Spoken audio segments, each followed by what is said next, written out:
Would you like to introduce yourself, please? My name is Rachel, and I'm from Central Pennsylvania. Okay, and why are you here today, Rachel?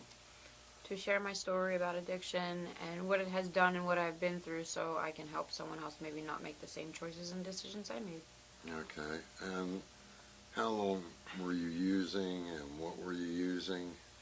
On and off since I was 12, everything. I've tried absolutely every drug you can think of at least once. So, started alcohol and weed, Special K, ecstasy, acid, cocaine, heroin, pills, everything. And at 12, was there any periods of time in between there where you just didn't use anything, or was that pretty much your whole diet? No, it was off and on periodically. So 12 and 13, smoking weed and drinking, and then I stopped for like a year or two, and then got into the heavier drugs, cocaine, and that's when it started the vicious cycle. How old were you when that got into the heavy? I was 15. 15 is when I did acid, and I did that a few times. Did cocaine, snorted it at that time. 16, around that time. And when you got into, I mean, cocaine's pretty heavy.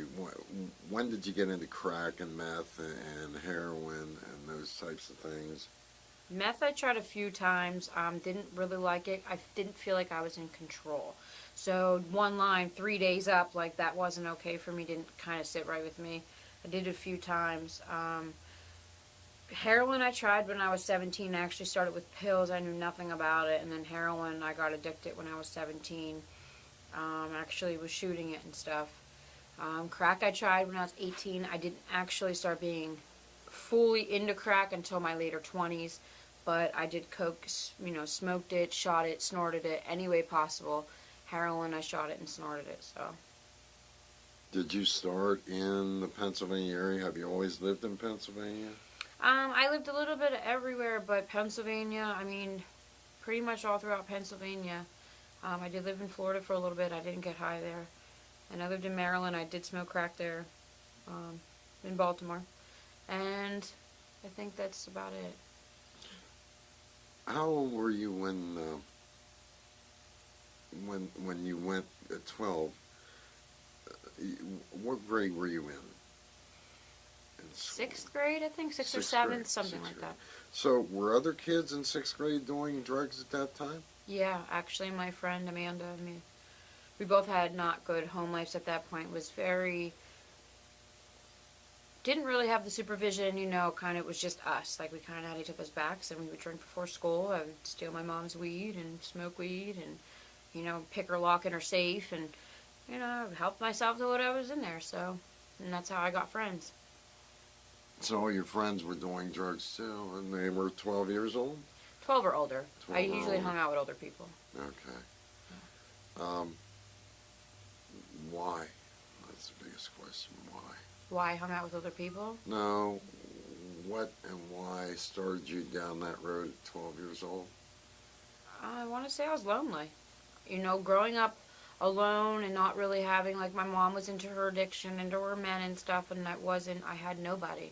And I didn't have friends because we moved a lot, like 14 times over like a 7-year period is a lot of times, a lot of different school systems. I wasn't allowed to do sports and do extracurricular activities, one, because my mom couldn't afford it, and two, because I had heart issues. So I was always the outcast, and I was a little heavier when I was younger. So I felt like once I learned about drugs a little bit and knew what people were doing, I started doing them and stealing them. So now I had my own drugs. I was able to get friends because I was supplying the weed. I was supplying the alcohol. So it started as a way to get friends, to have people, quote unquote family, be accepted somewhere. Were there things before that happened to you that were traumatic? Many things. My mom being in addiction was horrendous at some points. I remember being locked in cars, and I remember, her going to the bars and turning tricks or whatever while I'm in the car, locking me in my room while she's pleasing a man, taking me to parties and bars. Like, I remember all that stuff. I remember bits and pieces of being molested, which acting out as 5 years old, sexually touching my dolls and everything is kind of what my grandma's like, well, what's really going on? And it kind of just started an inverted cycle for me. Like, I started drawing back from people and didn't want to be bothered. It kind of, I was scared. It was pretty traumatic. A lot of traumatic stuff. You know, my mom gave me up, went and lived with my grand for a few years so she can get herself together. And then she took me back when I was about 7-ish. Did she get herself together? It was better.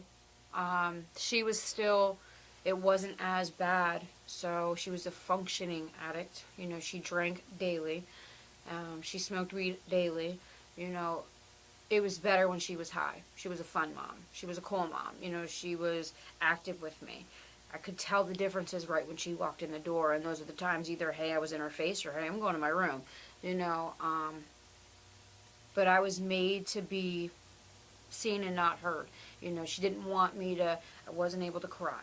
I wasn't able to do things. She didn't want to be bothered. Like, really. You know, I was cooking for myself at 8 years old, because she was too passed out on the couch because of a 3-day binge. So it was pretty trying. I mean, it was better in a sense, but at the same time, like, I became adapted. So You survived. absolutely. Yeah. Did Mom ever turn you out? No, thank God. I mean, she did teach me when I was about 15. I had moved out around 15 years old, and that's when she started teaching me to sleep with men to get what I wanted, and that's how she took care of me all these years, and I seemed to be doing okay. And, you know, she always made a point to tell me how, well, we always had a roof over our head and food in the fridge. How do you think I did it? How do you think you had clothes on your back? She always made a point to tell me that men were, I guess, the meal ticket, you know? So Did you ever go into rehab? many times. Probably like 9 times. 9 times. But it was usually for other people. And then when I wanted to do it for myself, I wasn't fully there. Oh, something always happened, or, you know, excuses. I guess I just wasn't ready. What changed this last time? Because this is the longest period of time you've been clean, right? No, it's the second. Second longest? I was clean 2.5 years before, and then it started the cycle, and this time's about the same. So, my recent suicide attempt in 2013 was kind of when I really hit bottom with my emotions, and kind of was like, you know, something's got to change. And, you know, gracefully I went to prison like a month later, and it kind of, like, I was tired. It was ready to change. So you tried to commit suicide and you went to prison? All in the same month. All in the same month. Yeah. It was bad. Did the courts ever consider extenuating circumstances, or had that no bearing on your sentencing? No bearing. I asked for a 1 to 4, and that's what I got. So I kind of I already know me, and I know my cycle, so I wanted to make sure I was on paper so I would do okay. You know, kind of having like that gavel over your head, so to speak, because I didn't want any room for error. I didn't want to, you know, slip back into a cycle that I thought I would die. So I looked at the long-term effects and my cycle. You were clean for 2.5 years. What threw you back into it previously? Friends. Uncomfortableness. I don't think there's, you know, and I don't like to blame people because it is ultimately our decision. Having access to drugs and having them in your face and hanging out with people you shouldn't be makes it a lot harder to say no. Especially when your brain's already adapted to those chemicals and knows where it's going to take you, like that euphoria, you know, that highness, that good feeling. You know, that time I relapsed on perks. So, and that started the cycle, which is 2007-8 is when I actually started my crack addiction. So. When you finally, you know, got clean that particular time, 2.5 years, that's a pretty long time. Did things just accumulate? Did you stop going to counseling? Were you working on your previous issues? What do you think was a failure in that? I stopped and then got involved in a relationship and secluded myself away from my job and kind of was just like got sucked out of everything. And Was he a user? no, He wasn't. I don't like addicts. Okay. I don't like dating addicts because it causes for a really destructive path. Yeah. And if I'm weak and you're weak, that's a problem. Well, that's good that you know that. Yeah. So I don't like dating them. But no, he's not an addict. Okay. If you were to look back in your life, are there the extenuating circumstances of what occurred to you that led you up to that, or do you believe that you have a disease and you are addicted? I believe that there was reasons why I did it. You know, people always say, well, if I'd had this life, I wouldn't have done it. Who's to say? A lot of my circumstances led up to my drug addiction. It wasn't because I really don't believe the disease concept. Being in the environment, hanging out in the streets, hanging out with people using and going to parties to fit in. And then I liked the high. It became a cycle.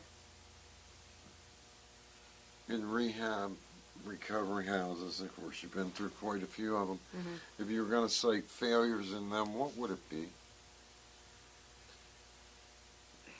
Rehabs, 30-day rehabs, I think are just like a quick fix. It's like, hey, we're going to get you detoxed and off the drugs and kind of get your mind right. And 9 times out of 10, they're putting you on meds, although you don't need meds. So then it screws you up even more. I don't really agree. I feel like if you're going to go to rehab, it should automatically be long-term. It should not be a 1 week, 2 week, 5 days that's retarded. It doesn't work. It's not going to work because there's underlying layers of onion layers that are reasons why people use. It's not a quick fix. And far as recovery houses, I think they're good. Everybody has to find something to believe in or a support system, whether it be meetings, church, what have you. They need something. A lot of people lose everything because of addiction, family, friends, and they need to rebuild. And that's another factor which causes, the depression and stuff. The loneliness. The loneliness. You need an outside support system. And something with inside yourself to believe in and know that you're great enough and you can do things. Halfway houses I agree with too. Rehabs that need some work. It's money. What would you like to see changed about them? Longer term. If people really want to go to rehab, I think they should be like, okay, well, you're going to rehab. It's a minimum 3 months. Were yours court ordered, or how did you get there, and financially, how did you afford it if they weren't court ordered? Insurance. Because I had heart issues, I always had insurance, Medicaid insurance. So they paid for it. And then a lot of times I was county funded. Few times they were court ordered, few times I went on my own. So, and sometimes they were just ordered, not even court ordered, but hey, I went to my PO, one time in 2012, and I was like, I need to get away from here, and I went to him, and he had the eval done, and the county paid for me to go. I asked for help, although I did go through the right sources, kind of where I was mandated, but I wasn't. How do you feel about yourself overall?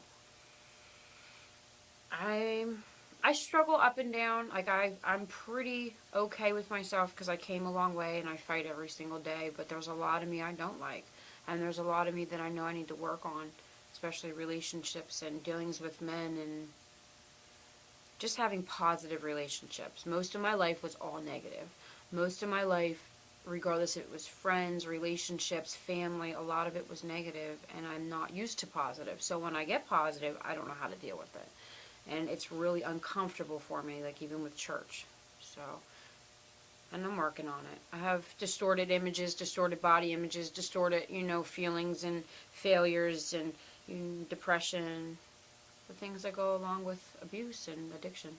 Are you a cutter? Used to be, when I was 12. Used to carve tattoos into my body and cut and pierce my body, and I loved the pain. I thought it was a release. I actually went to Kids Peace because of it. How long do you think this is going to take? I don't think there's a set time. I think it's all on.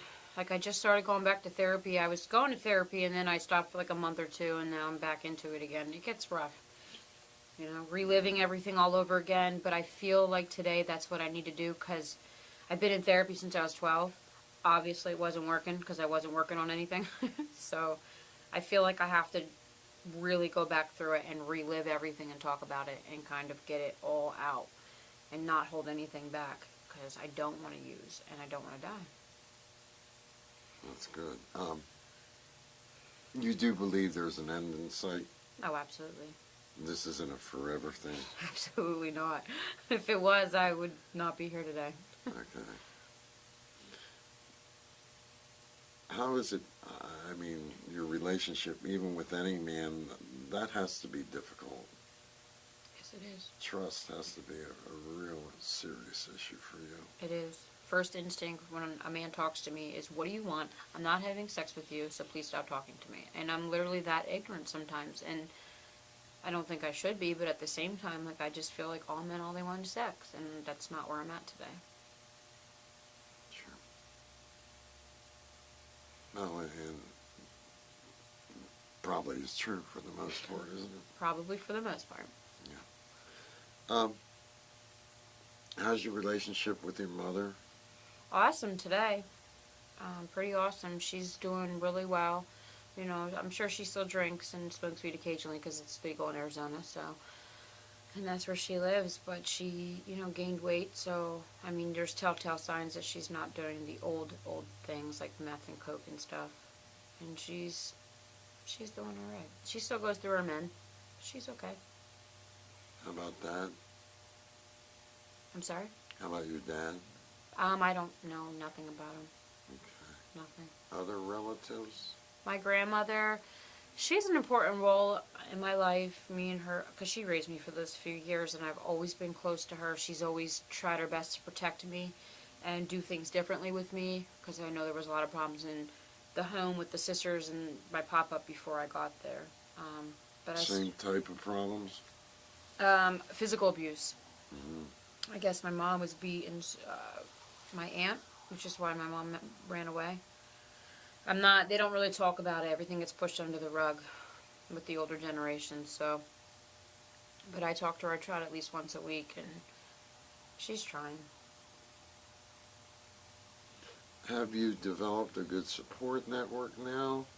Or where are you at with that? I would imagine that's the most critical thing, more than anything else, above and beyond.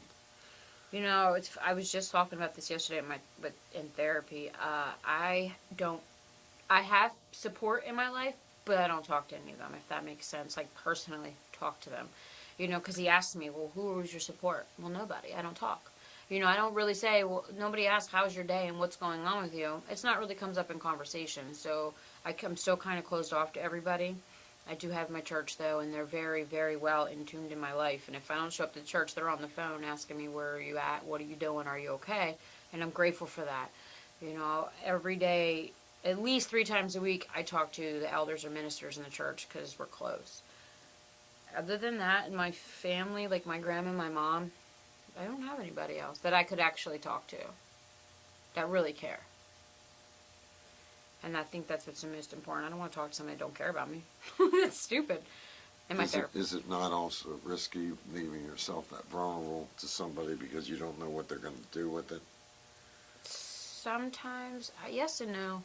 Mm-hmm. I mean, at this point, I've been hurt so bad in my life. Like, I don't care if I kind of have that sense, like, I already expect it. I think it's more the violation part. Like, I don't want to be violated anymore.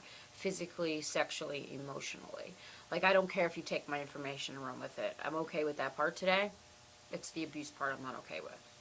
And I feel like everybody's a potential predator. Okay. What would you say to other kids that are out there today? Open up and talk to you about your feelings. If something's wrong and you don't know or understand something, reach out and talk to somebody. There's always someone there to talk to, your guidance counselor, you know, call in a crisis helpline, big brothers, big sisters, somebody. You know, just saying, hey, I don't understand this, or this is what's going on, you know, I'm not okay with it. It's okay to say things, and it's okay to feel wrong about something, or even like something and don't understand it. Is there a wrong feeling? Yeah. Is there? Or Ultimately, I just a believe wrong so. reaction? Maybe wrong reaction, or just unfamiliarness, don't Mhm. understand, where it's kind of uneasy. It's hard to identify what's safe when you don't know what safe is. It's That's unfamiliar territory, right? that is true. That is true. And just saying no. Drugs are going to kill you, destroy you, and rip everything from you. And to fit in and have friends, it's not worth it. It's not. Where are those friends at today? Honestly, I could say I have one childhood friend that I used with periodically, only solely because she's like family member. But that, other than that, nobody. And they've tried to contact me on Facebook, but I made the decision to say decline. And most of them are, a lot of them are dead. That was my next question. Yeah, a lot of them are dead. Past boyfriends, your flings, whatever. I mean, it's sad to hear, like, oh my goodness, you know, and to know, like, for me, oh, I dated him, or oh, I slept with him and he's dead. Like, it's kind of an eerie feeling that a part of them was with you and now they're dead because of drugs, overdose. That so often happens with girls like you. I mean, molestation, rape, and so brutality is a major part. I've yet to find a single girl this hasn't happened to. Do you feel a disconnect from your feelings to your body? Not so much. Have you, Not so much today. I have still some issues with it, but I was a cold-hearted person. Like if you would have met me probably 2 years ago, I was so detached from everything. Like I was ignorant. I didn't I didn't care at all, and nothing. Like I looked everything as either a value or unvalue. It took me from going to prison and working on some stuff, and really putting forth some work to kind of detach that part. But I still have some of those qualities to progress. so your body was sacrosanct from your Yeah. emotions. I had no emotions. You had none, or you just didn't know you had them. I pushed Or them didn't down. I know turned it. them off. I didn't Okay. allow myself to have them. It's kind of hard not to have feelings. Is that what the drugs help you do, anesthetize? Um, Sort of, but like have the mentality to go out and walk the streets and be cold and rob somebody and not care if I killed them or not. Like I had to be cold. I had to make sure my feelings were turned off. Because had my feelings been turned on, I wouldn't have done it. So for me to act out in a very horrible manner and use drugs and sell my body and, like I said, potentially almost kill somebody, I couldn't be involved with my mind. Had to be all action, no thought. Would it have helped if somebody was out in that street and tried to reach out to you? There was a few people who tried. They did? Males, females? Males, one who still is in my life today, who is grateful to see me still alive, but I wasn't ready. I mean, there was a few who tried. I think maybe one female, but she was like case manager, but not really like anybody close to me, and then the rest were males. There wasn't an abundance of people reaching out to you. No, probably like two or three. And of all the men you came into contact with and everything else, that's it. That's it at the end of the day. Yeah. It's kind of a cold world out there, isn't it? Very sick, cold world. The underground world is very... Is it the underground world or is it society in general? both, but the underground's a lot harsher because there's a lot of things that majority of society doesn't see. You know, it's swept under the rug. Those are the things that, you know, people deal with and experience that people wouldn't even fathom in their minds. But society is sick, period. Yeah. Our skeletons are pretty, pretty amazing. Anytime you did put your confidence and trust, what happened?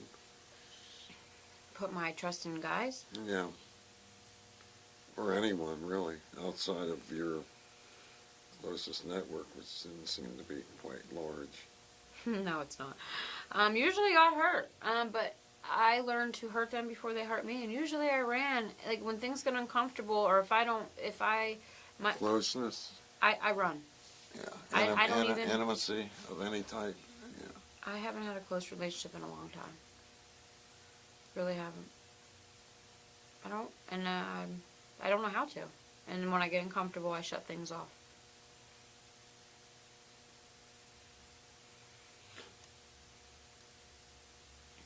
If you had anything to do over, would there be anything you'd have control over to do over again?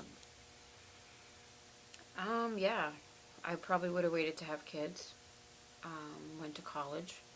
And, I mean, I wouldn't say I wouldn't have experimented in drugs, but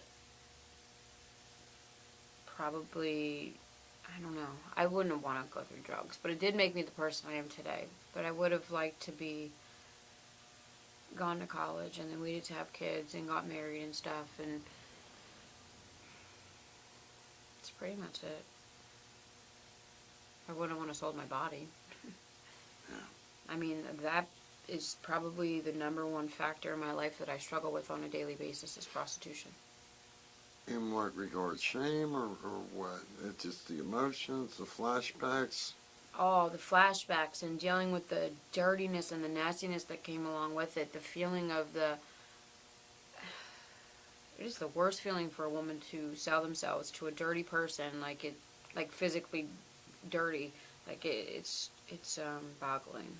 Is there any difference in that than what I see so rampant today in the younger generation, that the girls just hook up with guys? We're not even talking about prostitution now. And just move from one to the other to the other. And they just meet up and hook up. There's nothing different between it except one you're getting paid and the other one you're not. Mm-hmm. It's the same thing. You know, and all. How is that even, I'm sorry, but it just as a basic female species, how is that even emotionally possible? To go from one person to the next? Yeah.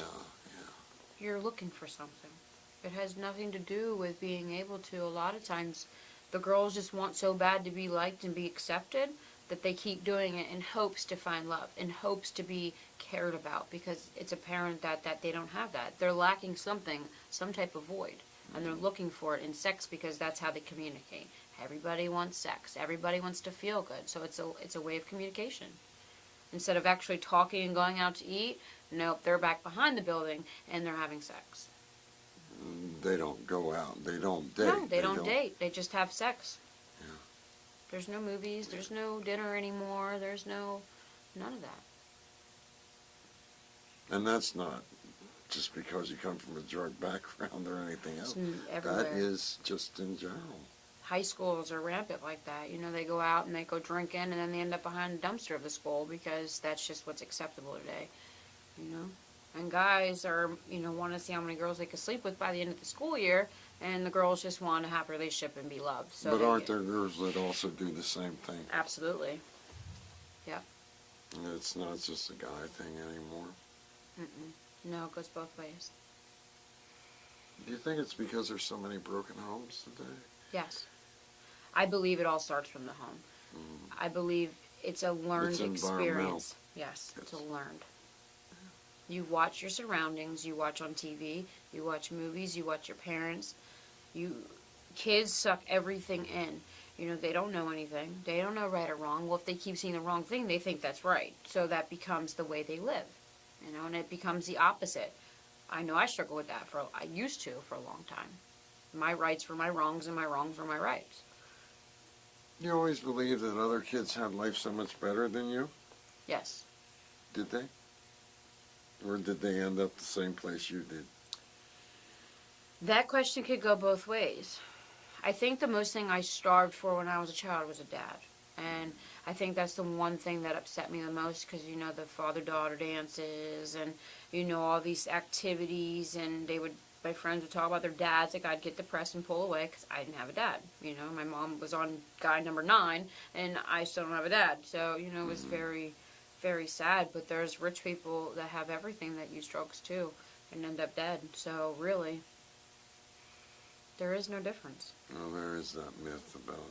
No, there's no difference. Yes, It doesn't matter where you come from. It just matters about your feelings and choices. correct. There are as many sick people. Everywhere. Look at 50 Shades of Grey. Money has nothing to do with it, right? Yeah. It takes a lot of courage to come here and do this. It's not easy. No. I hope you get as much from it as maybe another girl, another kid out there is watching this does. Because they're going to see themselves in you. And they're frustrated like you were, and they have nowhere to turn. More so every day, it seems.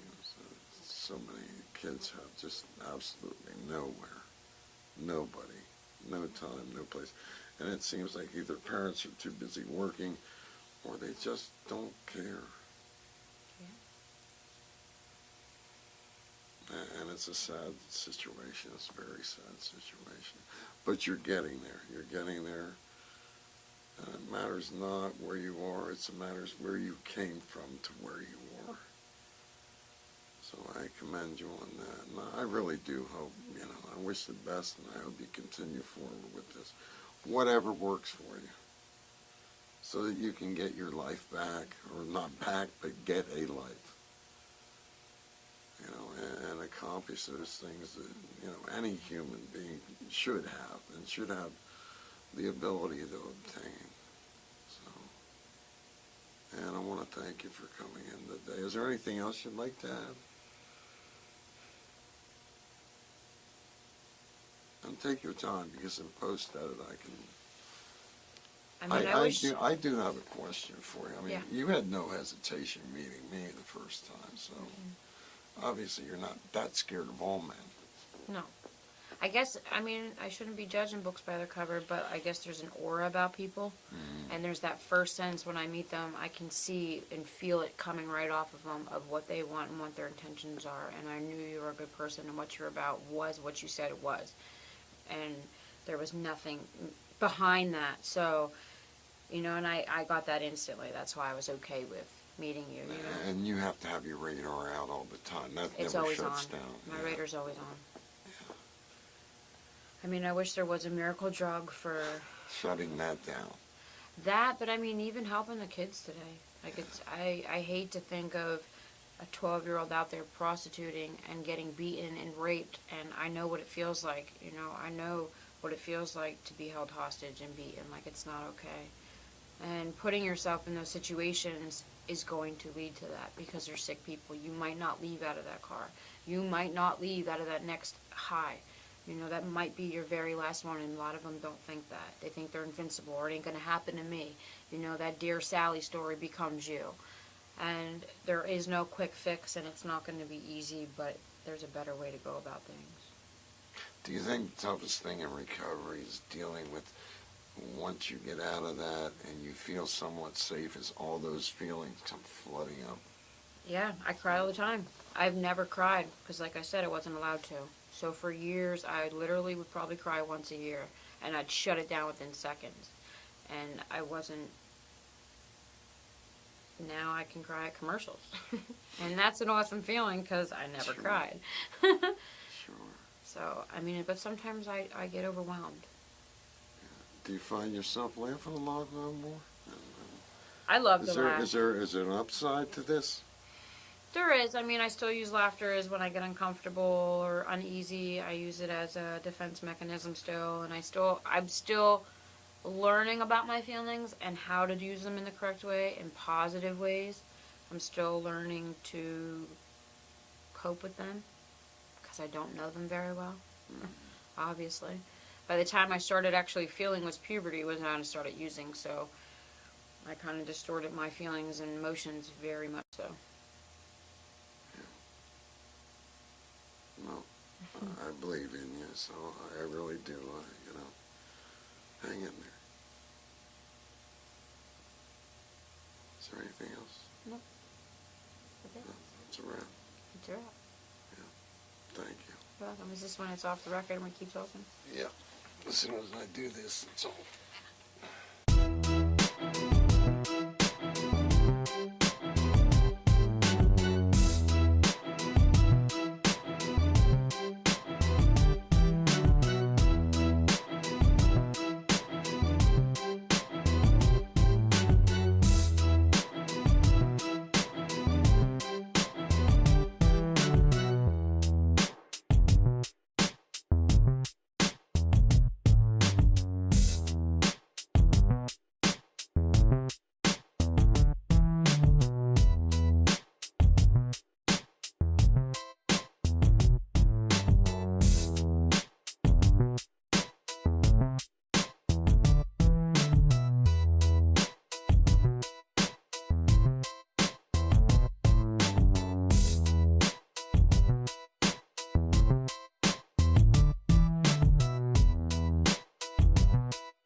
Heroin, I got addicted when I was 17. Actually was shooting it and stuff. Crack I tried when I was 18. I didn't actually start being fully into crack until my later 20s. But I did coke, smoked it, shot it, snorted it, any way possible. Heroin, I shot it and snorted it, so.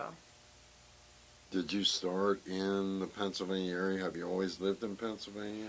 I lived a little bit everywhere, but Pennsylvania, pretty much all throughout Pennsylvania. I did live in Florida for a little bit. I didn't get high there. And I lived in Maryland. I did smoke crack there, in Baltimore. And I think that's about it.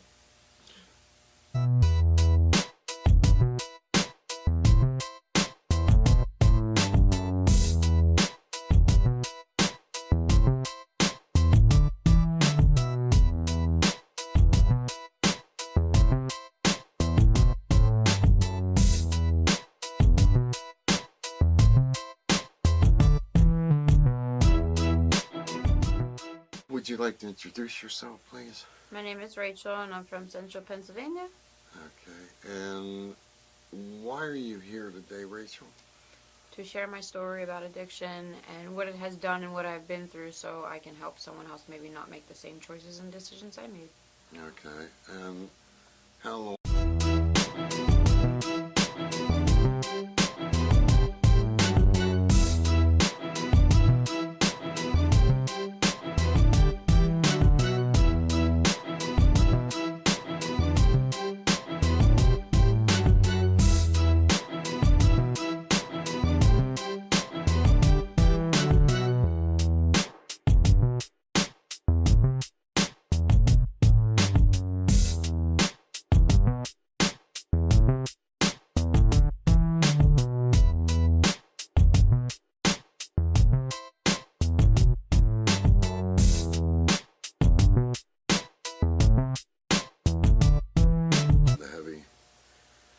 I was 15. 15 is when I did acid, and I did that a few times. Did cocaine, snorted it at that time. 16, around that time. And when you got into, cocaine's pretty heavy. When did you get into crack and meth and heroin and those types of things? Meth I tried a few times, didn't really like it. I didn't feel like I was in control. So one line, 3 days up, like that wasn't okay for me, didn't kind of sit right with me. I did it a few times. Heroin I tried when I was 17. I actually started with pills. I knew nothing about it. And then What were you using and what were you using? on and off since I was 12, everything. I've tried absolutely every drug you can think of at least once. So started alcohol and weed, Special K, ecstasy, acid, cocaine, heroin, pills, everything. And at 12, was there any periods of time in between there where you just didn't use anything, or was that pretty much your whole diet? No, it was off and on periodically. So 12 and 13, smoking weed and drinking, and then I stopped for like a year or two, and then got into the heavier drugs, cocaine. And that's when it started the vicious cycle. How old were you when that got into